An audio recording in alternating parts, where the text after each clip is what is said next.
The focus is back on Iran, says Israel's Prime Minister Benjamin Netanyahu. This comes after Israel and Hezbollah agreed to implement a U.S.-brokered ceasefire, putting a pause to more than a year of violence that started when Hezbollah launched rockets at Israel on October 8th.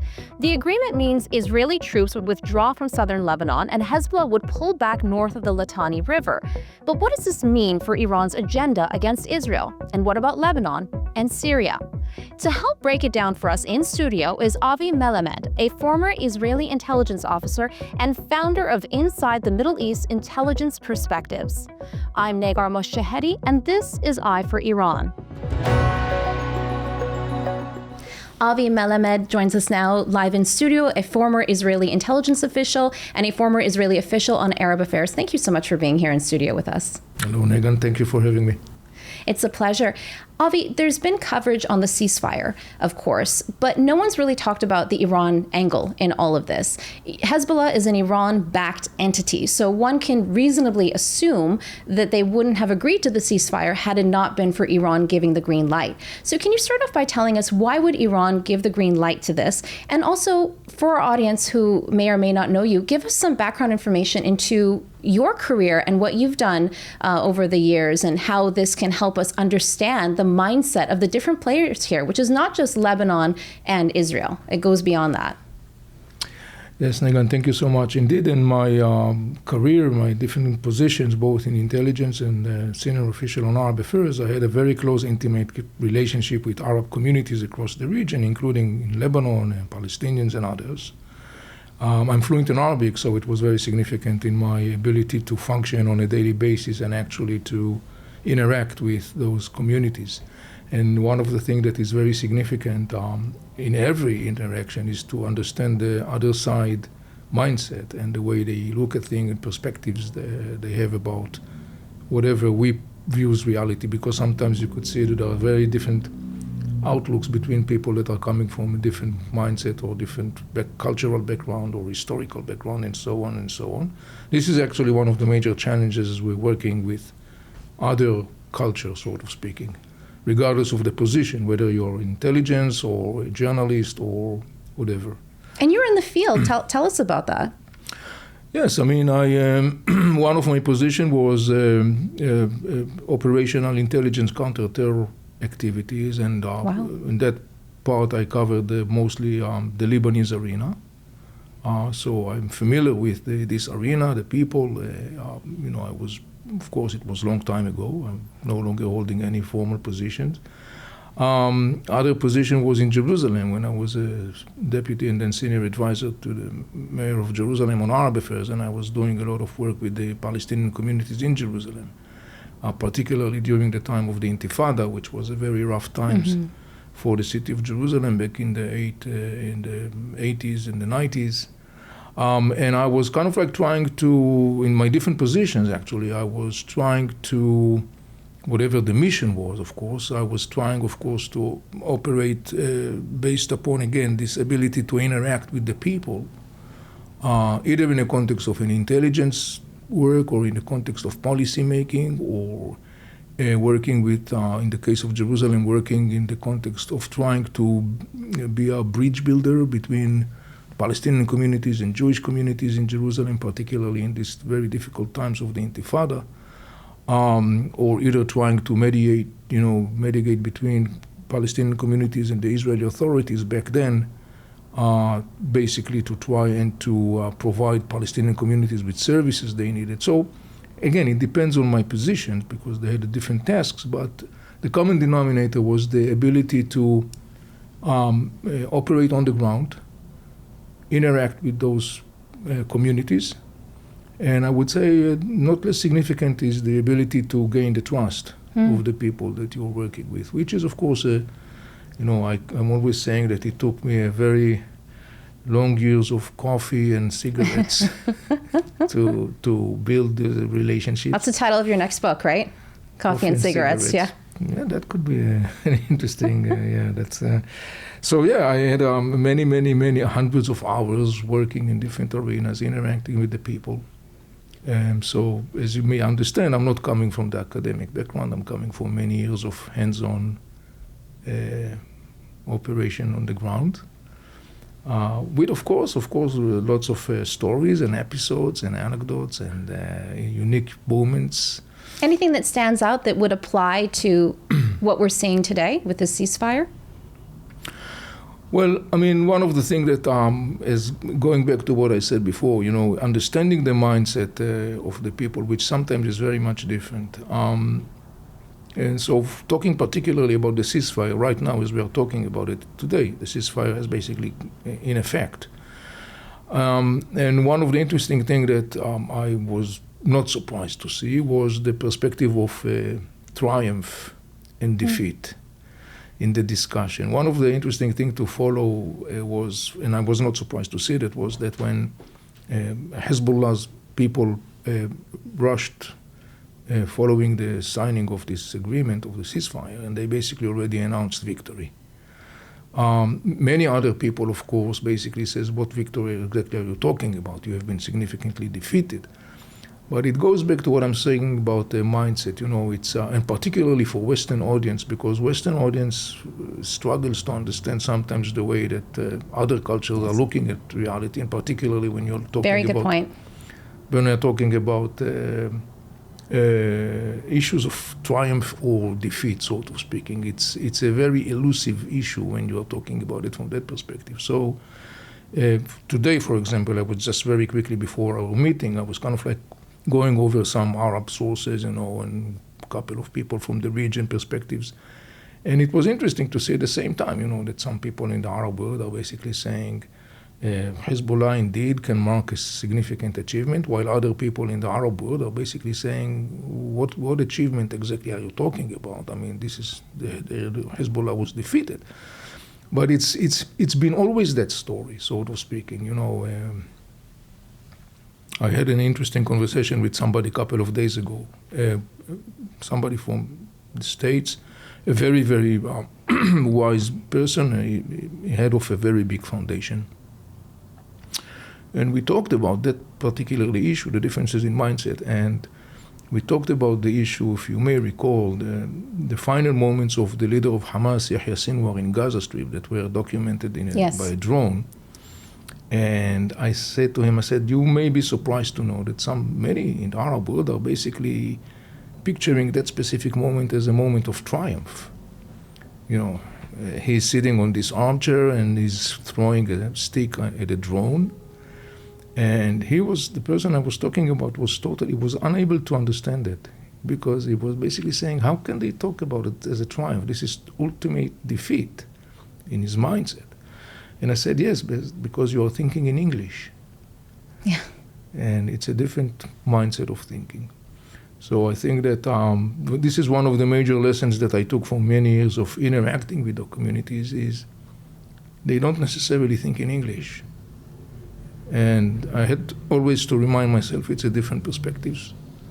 And for me, it's a little bit challenging, like any other person that comes from a different culture.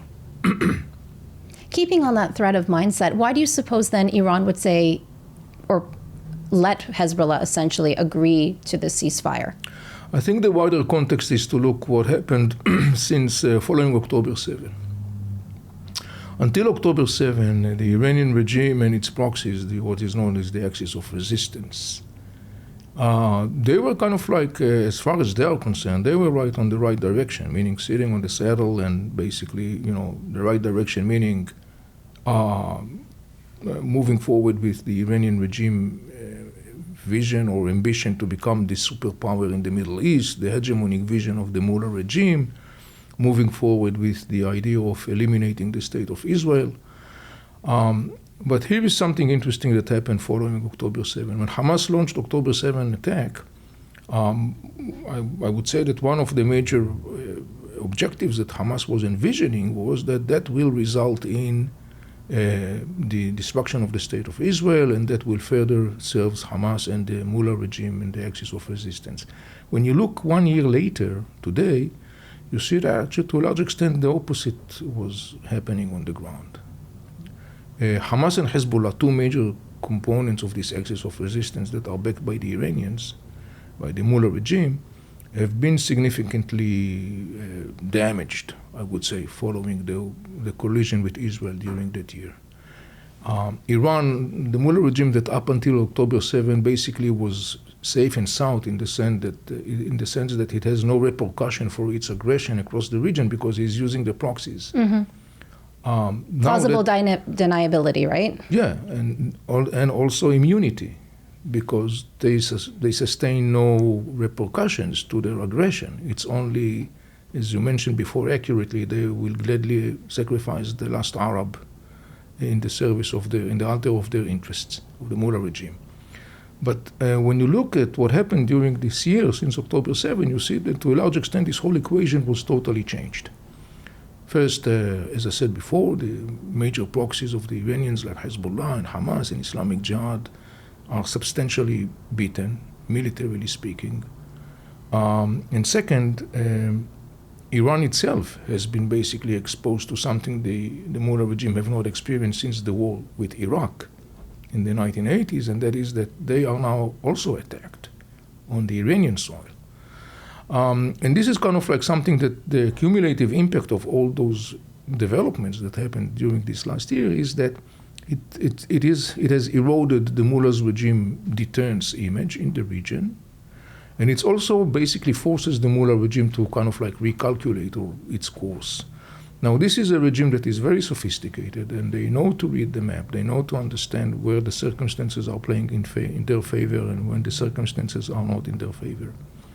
I think that they are also taking into consideration the fact there is going to be a change of administration in the United States. Trump is going to come in. He is expected to apply even tougher sanctions on the Mullah regime. So right now, when I'm looking from a Mullah regime perspective at the situation on the ground, they're saying, okay, let's do some damage control, and hence the issue of the ceasefire in Lebanon. Because in the end of the day, we have to remember that from the Mullah's regime perspective, the role of Hezbollah in Lebanon, Hezbollah's role in Lebanon as far as the Mullah regime is concerned, has two major objectives. One is to secure the control of the Mullah regime in Lebanon and basically providing or enabling this power base offshore the Mediterranean Sea. And the other thing is to act as a power that will deter any possible attack on the Mullah regime. That was the two major missions of the Hezbollah as far as the Mullah regime is concerned. And the Mullah regime invested billions of dollars in Hezbollah during the last 40 years since it has established Hezbollah back in the 1980s.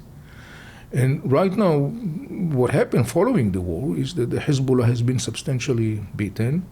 There is a clearly process of trying to reconfigure the reality in Lebanon in a way that will diminish the ability of Hezbollah to continue to control the Lebanese arena as it has been doing up until now, which means that it's inevitably, if it happens, it will inevitably diminish the ability of the Iranians to control the Lebanese arena. So for the Iranian regime, I would say this is a moment where they are saying, okay, we have now witnessed a change in the circumstances, not in our favor, and we need to recalculate the course. And I think that one of the recalculation of the course is actually saying, let's move towards this ceasefire. Let's do some damage control, enable Hezbollah to regroup itself, and then we'll see how to move, to continue further down the road. Interesting. So I guess Iran, like you're saying, saw the writing was on the wall. Now they're trying to rethink of another strategy, essentially. Are there any real winners with the ceasefire, or is it, like you said, mindset and depends who you ask when you talked about triumph and defeat? It totally depends who you ask. It's for example, the people in the Arab world who are saying to Hezbollah or Hamas, they are saying to them, what triumph are you exactly talking about? I mean, if you talk about Hamas in Gaza Strip, Hamas is beaten, Gaza Strip is destroyed. If you're talking about Hezbollah in Lebanon, he's severely beaten. Parts of Lebanon are ruined. There are hundreds of thousands of Lebanese refugees. So in a realistic perspective, anyone will say, what kind of defeat of triumph is that? The answer is interesting, because one answer that Hamas and Islamic and Hezbollah's leaders are saying is they're using the Arabic word samidun, which means we are holding on. The fact that we were able to hold on for itself is a triumph. This is a different mindset. There is another interesting perspective that I'm sure that you are familiar with. We talk about this axis of resistance, or as it's called in Arabic, محور المقاومة. When you look at the story of this axis of resistance, the network of armies of terror that is backed by the Mullah regime, Hamas, Hezbollah, the Houthis in Yemen, Iraqi Shiite militias, and others, you see something very interesting. Hamas, for example, the leaders of Hamas are under, or Hezbollah, are under significant criticism by their own brothers. Hamas, the Palestinians, Hezbollah, the Lebanese, and because of what they have done and caused to their own people. The Lebanese urged Hezbollah not to drag them to this war. He dragged the Lebanese to the war against their will. Hamas inflicted an enormous destruction upon his own brothers, the Palestinians in Gaza Strip. And so when the leaders in Hezbollah or Hamas are coming under this heavy fire of criticism in the Arab world, what have you done? What have you caused to your own homelands and your own brothers and sisters? They have an interesting answer. They are saying, yes, that's correct, they say, but al-muqawama, the resistance, is alive and kicking.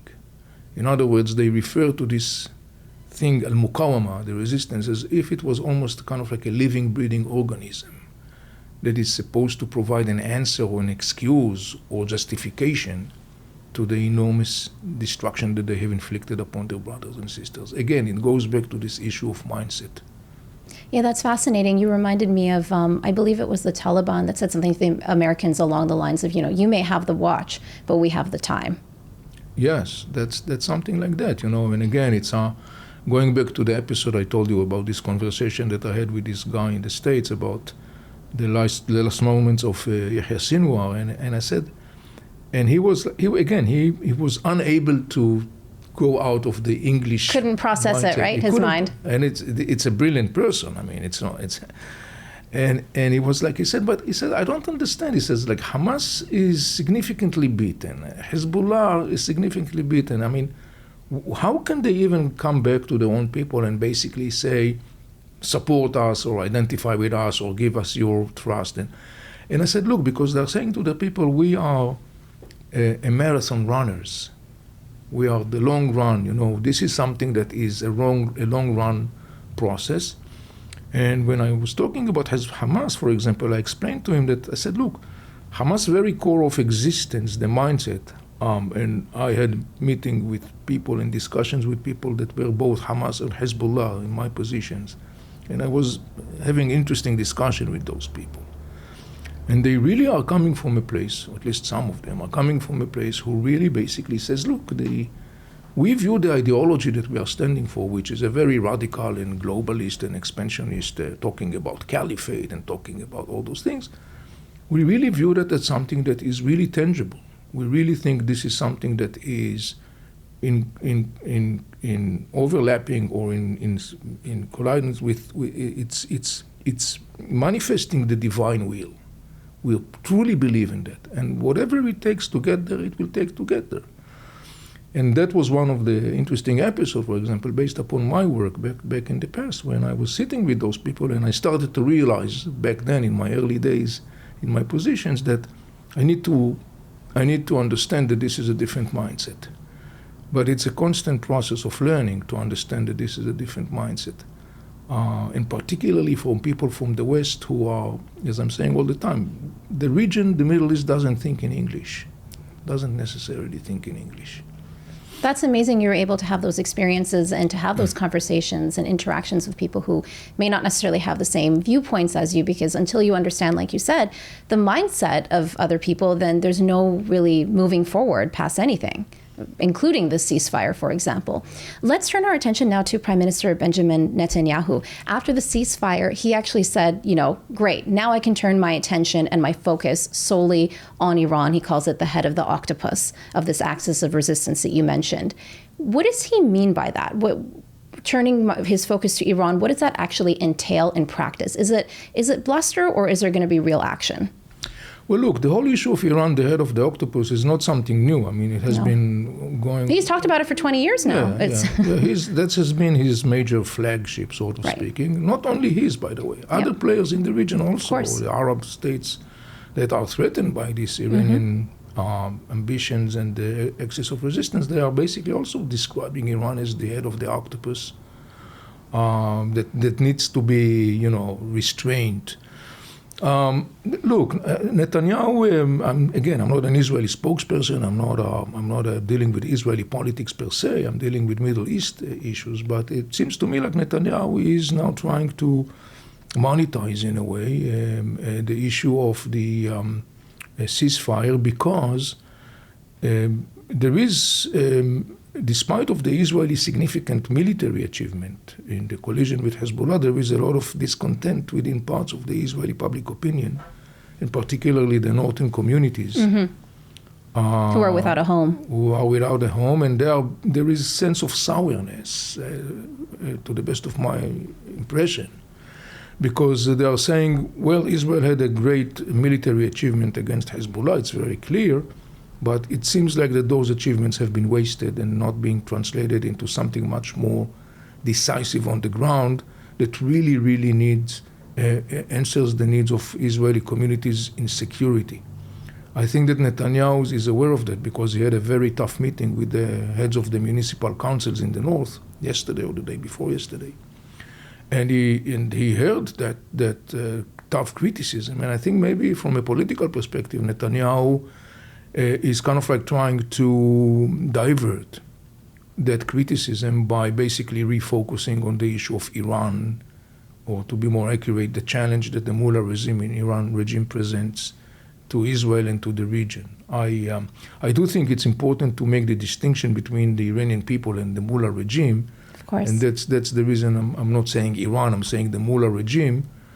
But in the end of the day, again, it seems to me like somebody that looks from the side and, being based upon the history of Netanyahu's political behavior, sort of speaking, it may be something that basically is motivated by its desire to divert the feelings of discontent and sourness of the northern communities against the background of the ceasefire agreement that was signed with Hezbollah. That may be an explanation for that. Okay, so you don't foresee any real action in terms of a coalition potentially when Trump comes in to go after Iran's nuclear program? Well, look, when you are talking about Trump, I would say that Trump will avoid a military collision with the Iranians. I don't think that Trump has an interest in that. On the other hand, I do think that Trump will continue the tough line, maybe even tougher, in terms of economic sanctions on the mullah regime. Because it seems to me like that Trump is coming to his second term, and he's kind of like determined to say, okay, this is my second term, I want to continue things that I started in my first term, and it's about legacy as well. And in that regard, I would say that I think that one of the major guiding line, my major theme that will guide Trump will be the issue of like regenerating the process of an Israeli-Palestinian, I don't even to say peace, but an Israeli-Palestinian, a progress in the context of the Israeli-Palestinian conflict. If you go back to his first term, he was talking about this initiative that he called Peace for Prosperity. I expect him to regenerate this whole process, and now I would say that he has a better conditions to succeed in comparison to his first term, mostly because of what happened during the last year, particularly mostly because of the weakening of the mullah regime and the axis of resistance. So I think it provides Trump a better odds of success, particularly in the context of like bringing Saudi Arabia to this whole process, which I expect the Abraham Accords and going back to that. The Abraham Accord and building, I don't want to say necessarily under the frame of the Abraham Accord, but in the end of the day, in the sense of like building this what we call coalition, or I call the alliance of stability, that will bring the Saudis, Israel formally together. I'm saying formally because already there is an ongoing dialogue between Israel and Saudi Arabia. It's not a secret. And so I would expect that process to take place, particularly because of the shift that happened during this last year following the October 7 attack and the weakening of at least currently, the weakening of Iran and its proxies. Speaking of Trump, some people are saying that the ceasefire is not really a deal that was brokered by President Joe Biden, and it is more a gift of Netanyahu to President Trump, who, as you said, doesn't want to get involved in wars. What is your view? I incline to think that Netanyahu was moving towards the ceasefire for practical, real reasons. I mean, I could mention a couple of them. Like, for example, we have to remember Israel is engaged in a multi-front war for more than a year. And in the end of the day, there is a lot of fatigue. I mean, we are looking at Israeli reservists. This is the major spine of Israeli. Many in their 40s and 50s, right? They're not. Yes, and I mean, people that have basically, I mean, think about it. Let's our audience, the Western audience, to let it sink in. Imagine that you now leave your home, you leave your work, you leave your family, you are going to fight, and it has no end. Yeah. And you are being recruited for a period of time, and then once you're done and you survive the war, immediately the next thing that happened, you are re-recruited again to continue the fight. I mean, this is a situation, of course, when you think about, again, mindset. Yeah, switching from emotional to military. And I think that Netanyahu started to understand that this is becoming more and more significant issue. The other thing is we have to remember that though the Hezbollah has been significantly beaten, it is still retaining a significant military power, particularly the ability to continue and to hit Israel on a daily basis with hundreds of rockets and drones. And we should remind ourselves that was the situation until the last moment before the ceasefire came into effect. And so this is also another consideration that we have to take in mind, because this is an cumulative process on the ground, because you got millions of Israelis that their life are being interrupted, disturbed significantly, because of that challenge.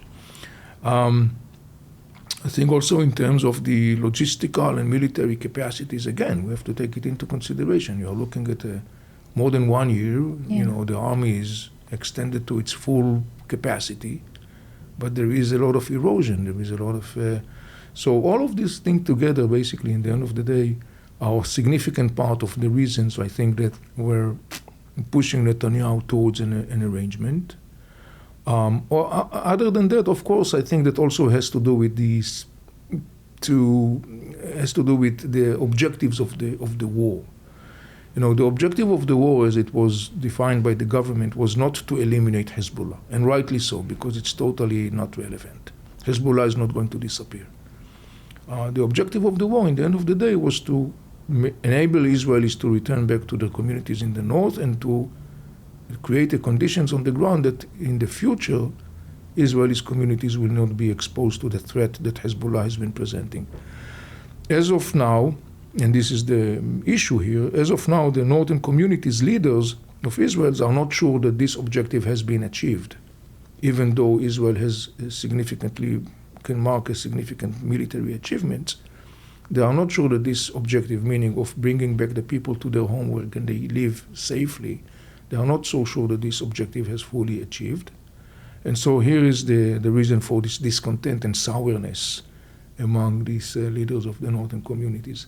But I think there has been some significant reasons that actually pushed the Israeli government and Netanyahu to move towards this ceasefire agreement. But it seems like the ceasefire agreement is not leading necessarily to long-lasting peace. It sounds like it's just a pause for both sides, and that includes even, as you mentioned, the Islamic Republic of Iran to re-strategize in terms of how they deal with Israel, for example. Yes, that is very correct. Look, the key component in the end of the day for the future of both Lebanon and Israel has to do in the question whether the Lebanese will be able to restore their sovereignty that was kidnapped by the Hezbollah and the Iranians. Look, the Lebanese know for a long period of time that their country is actually kidnapped, not by Israel. They are saying openly, the Lebanese are saying Lebanon is occupied by Hezbollah in Iran. And the issue is that because of the very fractured, corrupted, ethnically based Lebanese political system, what happened was that this has been a state that suffered constantly from political instability that has been manifested in different ways. And that make it easy to Hezbollah and Iran to take over Lebanon from within. The question now is whether following the changes that happened during this war, the Lebanese will be able to move forward in a process that will enable them to start re-establishing the sovereignty of Lebanon as a really functioning state. Lebanon is a shell. I mean, in the sense that, the situation Lebanon was until October 7 was the great situation for Iran and Hezbollah. Why? Because it was allegedly a state. It has a government, it has a president, used to have president, it has political parties and parliament, it has armed forces. It looks like a state. But actually that was a great shell that Hezbollah and Iran took advantage of. And so now there is the big question whether the Lebanese will be able to rebuild their country and their institutions and their political system in a way that could ensure that Iran and Hezbollah will not be able to continue and to dictate their agenda on the Lebanese as they have been doing up until now. It's quite clear that right now, as we said, Iran and Hezbollah would like to quickly restore their control over Lebanon.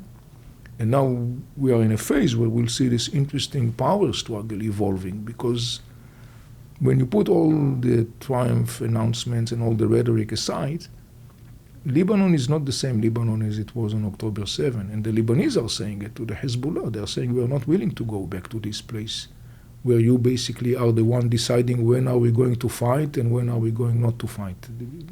We are done with that.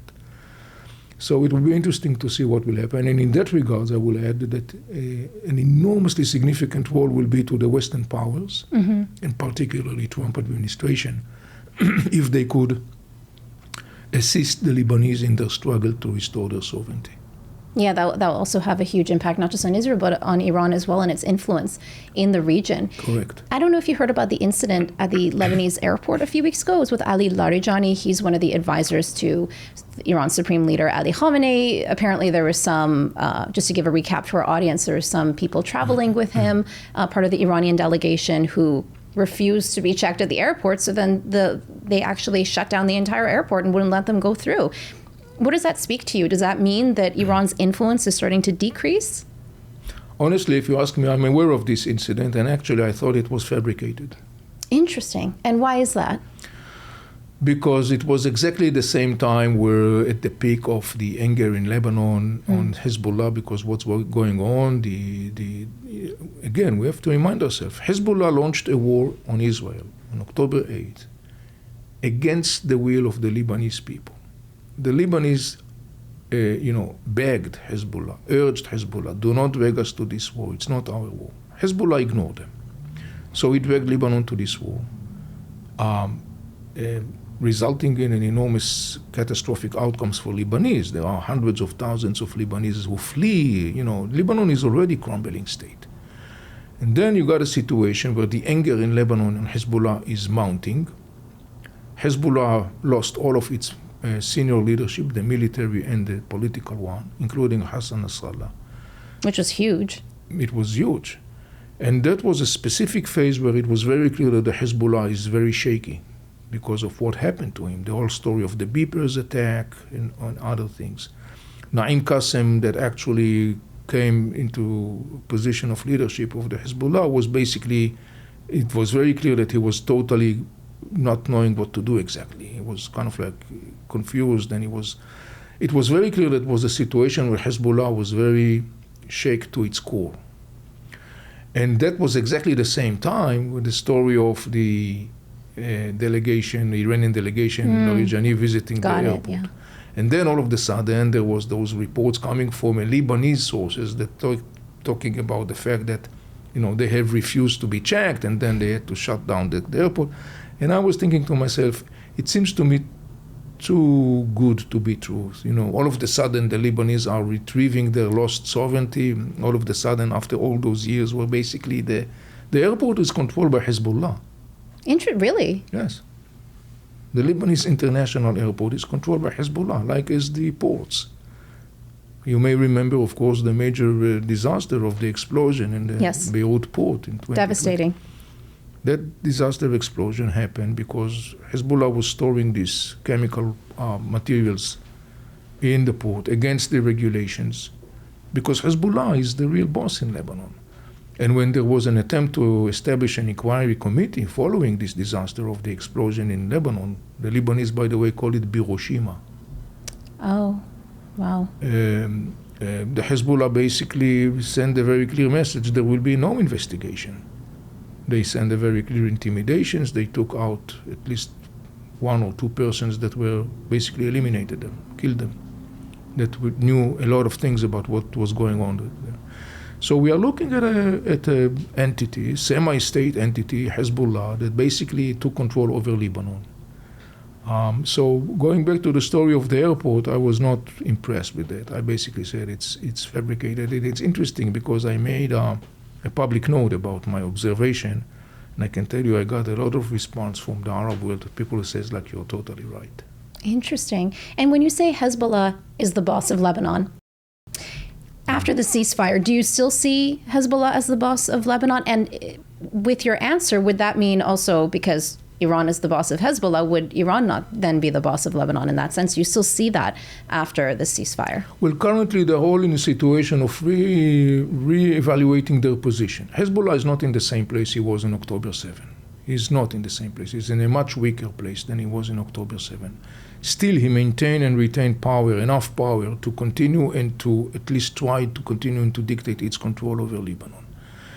Of course, this is the Iranian interest. However, since the circumstances changed during this last year, and particularly what happened to Hezbollah in the collision with Israel, as I said before, there is this counter-Lebanese surge that is, by the way, across the board in Lebanon, Shiites and Druze and Christians and Sunnis, who actually says to Hezbollah, we are not going back to Lebanon of October 7. We are not willing to go back. We have to have a new chapter. We cannot continue like that when you basically, Hezbollah, do whatever you want and you impose upon us, the rest of the Lebanese, the disaster and the destruction. We are not willing to take that. So there is a change in the sense of like the positions of the sides and their might. But in the end of the day, in essence, Hezbollah still has the ability to go back to the place where he will dictate once again its will, and it's the Iranian will, upon the Lebanese people. And then goes back to the thing that I was talking about before, whether the Lebanese people will be able at this crucial moment and onwards to take advantage of the opportunity and to get free of this suffocating grip of Hezbollah in Iran. Do you think they will? They can't do it themselves. They need, and that goes back to what I said before, they will need this decisive, robust support of Western powers, and particularly the, I would say, a Trump administration, to help the Lebanese to take this path, to start rebuilding, reestablishing the stolen sovereignty, the kidnapped sovereignty of Lebanon that was kidnapped by Hezbollah and the Iranians. So there will be kind of like interesting milestone to see where things are going to.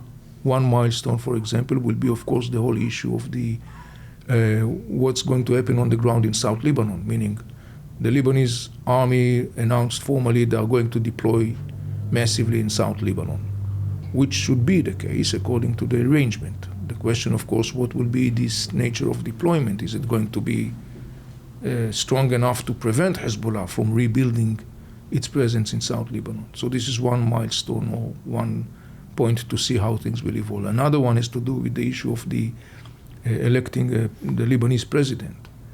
Lebanon, like the states, for example, the highest executive power in Lebanon is the president. The previous president, Michel Aoun, retired more than 2 years ago. And up until now, Lebanon does not have a president because Hezbollah was basically vetoing any candidate that they don't like to support, because the president has to be elected by the political parties. And Hezbollah had the power to veto, to impose its rejection. The name that is currently seems to be very likely to be as the most, forthcoming candidate is the chief of staff of the Lebanese army, General Aoun. which seems to be like the more one that have the best odds to become the next president. He is not Hezbollah's first choice. But it will be interesting to see whether he's going to be elected to his position. That will be some sort of like a signal of Hezbollah that is willing under those circumstances to play the game, play ball with the political system. So there will be a couple of interesting milestones to see what's the trajectory. But I think that essentially we should remind ourselves, Iran and Hezbollah, as far as they are concerned, have no intention to let go of Lebanon and to, and on the other hand, the Lebanese people are basically post this, what happened to them, because are basically in a point that are basically saying, we are not willing to go back to the place we've been before. And one interesting thing in that context is that there has been talking in Lebanon before October 7 about actually restructuring of the whole system of Lebanon and building it as a federation. Something that the Hezbollah totally opposes and rejects for obvious reasons. Yeah, they lose their power, yeah. He loses power, and then he doesn't have the shell of the state to hide beyond that. So there will be, again, interesting thing to see how things will evolve in Lebanon. So in Lebanon, you see an interesting process that this whole situation also, the positive thing about this situation, it's kind of like fueled in a way a sentiment that has been always shaky within the Lebanese mindset. Going back to our conversation about mindset, and this is the whole issue of nationality. One of the keys for the success of national statehood is if the people of that frame, of that national statehood, are able to develop this common sense of national identity. Which they definitely don't have. I mean, they always identify themselves, I'm a Christian Lebanese, Correct. I'm an Armenian Lebanese, I'm a Correct. Sunni. It's interesting, Correct. yeah, that you mentioned that there's not going to be any unity if they don't see themselves as one people. Correct. And this is one of the things that I've noticed that kind of like has been starting to evolve, relatively speaking, in the last year as a counter-reaction to the Iranian and Hezbollah growing influence in Lebanon. Back then in 2019, the Cedar, what was the Cedar events or the Cedar revolution, when hundreds of thousands of Lebanese went out to the streets demanding Iran to get out of Lebanon. And what was interesting was it was across the board. It was Druze and Sunnis and Shiites and Christians. So it was an interesting indicator for that fueling of sense of nationalism. Talking about it in the context of Iran, for example, there has been always this inner tension between the Persian identity and the Iranian identity. Oh, yeah. You can say that again. Yeah, definitely. and this is something that in a way, of course, I'm sure that you're familiar with very well. But it's also very fascinating to look at those processes from an historical and strategic perspective. Most definitely. And Hezbollah is not just in Lebanon, they have a presence in Syria as well. We've been reporting on at Iran International that recently there was pretty heavy strikes by the IDF in Syria, and the IDF claims that it was they were striking an Iranian smuggling route that was supplying arms to Hezbollah 4400, which is basically the body of Hezbollah that transfers the arms from Iran back into Lebanon. Are we going to see the transfer of these arms then if these routes still exist, or if the IDF hits it hard enough, could they prevent Hezbollah from resupplying their armaments? Yes, you bring a very significant player to the discussion we didn't mention so far, and this is Syria. Syria is a very, very significant, or to be more accurate, Assad regime in Syria is a very significant component in this whole structure that the Mullah regime has been building, known as the axis of resistance. If you if the listeners could just, envision in their mindset, the map, you got Iran, and then you got Iraq, and then Syria, and then Lebanon. So the Iranian, part of the Iranian master plan is to create what we call the corridor of influence, a land corridor that actually connects Iran through Iraq, through Syria, to Lebanon, to the Mediterranean Sea. And to a large extent, the Mullah regime was able to create that land of corridor. And so one of the things that happened is that the Iraqi Shiite militias that are backed by the Iranians are transferring the weapons from Iraq through the Iraqi-Syrian border, through Syria, to Lebanon. And that has been, as you said before, the route of the smuggling or, shipments of weapons that are going to the Hezbollah and the Iranian-backed militias that are scattered now in Syria. Israel is attacking that route and those militias. By the way, Israel has been attacking that long before October 7, because Israel understood that this was part of the Iranian structure that aimed to struggle Israel from all directions. That's the reason why Israel has been attacking in Syria hundreds of times before October 7. Indeed. It continues to attack now, and I would expect that those attacks will continue in Syria, because as part of the understanding between Israel and the United States in the context of the ceasefire in Lebanon, one of the articles basically says that Israel has the right to continue and to intercept the shipments of armament to Lebanon, and you can expect that it will happen mostly in the Syrian territory, or the border crossing between Syria and Lebanon, and that there are major gates from which the weapon is making its way to Lebanon. But the interesting thing about Syria right now is to see the position of Assad. Assad owes its survival to Iran and the Hezbollah in Russia. Wow. They saved his skin in the war in Syria. But the interesting thing is to see that for the last year, particularly against the background of the Israeli-Hezbollah collision and the Israeli-Iranian collision, Assad totally remained on the sidelines. He didn't say anything. Why? I think that Assad is actually understanding there is a change going on. Ah, interesting. I think that he is kind of like, Assad is a very shrewd politician. He is a cynical politician, of course. He's a brutal dictator. And I think that he recognized shift. And he's starting to recalculate course, and he's trying to see where exactly he could benefit the best in this reconfiguration of this region. Now, we have to remind ourselves that Assad was looking for rehabilitation in the Arab world for a long period of time for what he has done to Syria and his people. And he got this rehabilitation. He was taken back to the Arab League after the membership of Syria in the Arab League was frozen back in 2011. So now he's welcome back in the Arab League. Hezbollah too, they were recently welcomed back to the Arab League, I believe, as well. No, there was an interesting episode where an Egyptian diplomat basically made a statement that allegedly, but that was proven to be, he was very quickly retracting. Interesting. Very quickly, he was retracting. Going back to Assad, once he was back into the arms of the Arab world, his expectations are that the Saudis, the Emiratis will start fueling the huge funds needed to rehabilitate Syria.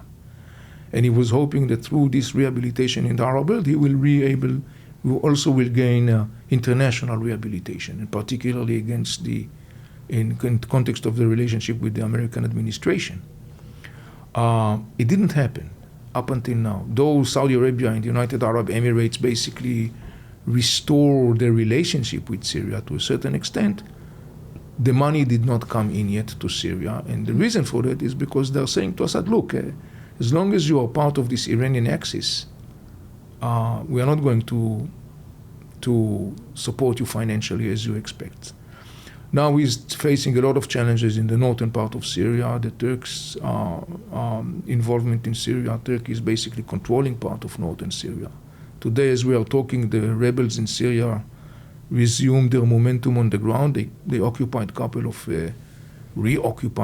villages in the area of Aleppo, in the northwest part of Syria. I think that Assad is looking at this very complex situation, and he basically, I think, trying to find what is the best way for him to move ahead in order to preserve his rule. Now, I think that Assad also, there has been accumulative information indicating that Assad is looking for ways to a little bit distance itself from the Iranian Hague. There has been a couple of milestones that indicates that, for example, following the death of the Iranian president, Raisi, in the crash of the helicopter, Assad did not attend the funeral. You're right, he didn't. And there has been other of milestones that indicating that Assad, there has been also indicators that the Iranians are aware of that, the Mullah regime, and they are not happy with that, of course. At some point there was reports that the Iranian president back then was visiting Syria, Raisi, and he basically kind of like made a tough demand from Assad to start paying Iran the huge funds they invested in saving Assad regime, estimated at some $50 billion. Wow. Assad has no intention to pay, nor ability 50 billion, to pay. no. And so it's interesting to see, I think, that the story of Syria is going to become enormously significant because it cannot be detached from the story of Lebanon. And I think that will be very interesting and very significant to follow what will happen with Assad regime and the way that it will maneuver down the road, giving to this reconfiguration of the geostrategic landscape of the region. I will definitely follow that. I am following that very closely. Wow, it seems like the whole region is really changing and there's a big shift coming with all of this after the ceasefire. Is there any particular mission that you were on that really taught you a valuable lesson in terms of what you're seeing playing out large right now in the region? It's difficult to say. I mean, I had a lot of interactions and different perspectives and in different circumstances with many people from different angles. Is there one where you're like, wow, what an experience? Again, I mean, I'm kind of like trying to think about. You know what? I'll take something from my years in my positions in Jerusalem.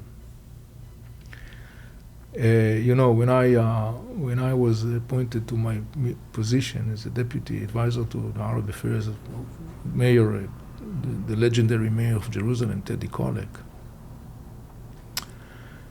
and it was the summer of 1990. I was 29 years old or something like that, and I met with the mayor and he basically said, look, I heard good things about you and I welcome you in this position. That's nice.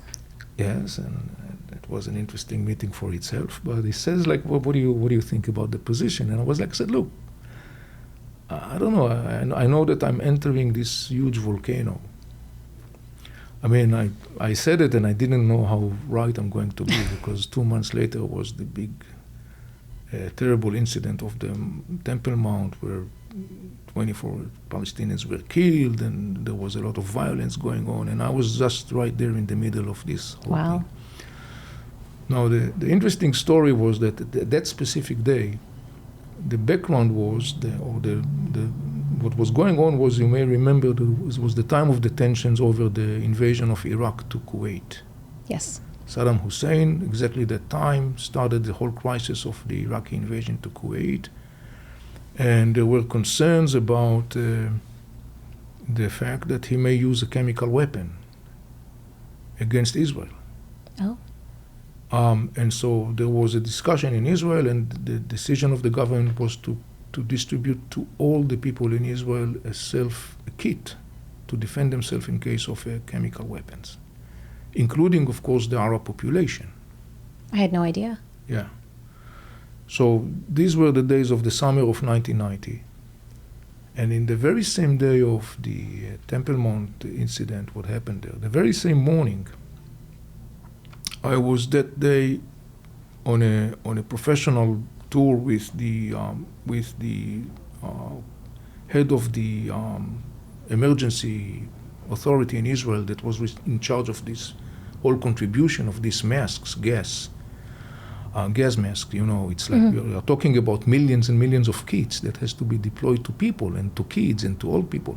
So that specific morning we were at a tour in East Jerusalem, focused on how to distribute those kits to the Palestinians in Jerusalem, because we have to find places location to provide it, to have lists of the people. Somebody has to take care of all those things. So we were traveling in the neighborhood of East Jerusalem, which was my position back then. And during the tour, we were meeting with people and coordinating with the local people. Where should be the distribution points? How should we announce it to the people? What time should we come? And all those things of logistics preparations. And then while we were in this tour, I got these messages coming in I was informed that something is happening in the Temple Mount compound. I should go there. So we were in the middle of this store. We left everything and we ran to the Temple Mount compound. I'm going into the Temple Mount compound. The shooting is still going on. There is a lot of dead bodies there, and there is a lot of smoke and people that runs away. And I went to one of there used to be a police station in the Temple Mount compound. It was burned down to the ground during that day, and next to that there was an office of the senior leadership of the Muslim administrative in the Temple Mount compound. And I went in and I saw a couple of the people there that I knew, and I knew those people. We had a lot of coffee hours, so to speak. Of course. And I was like, what happened?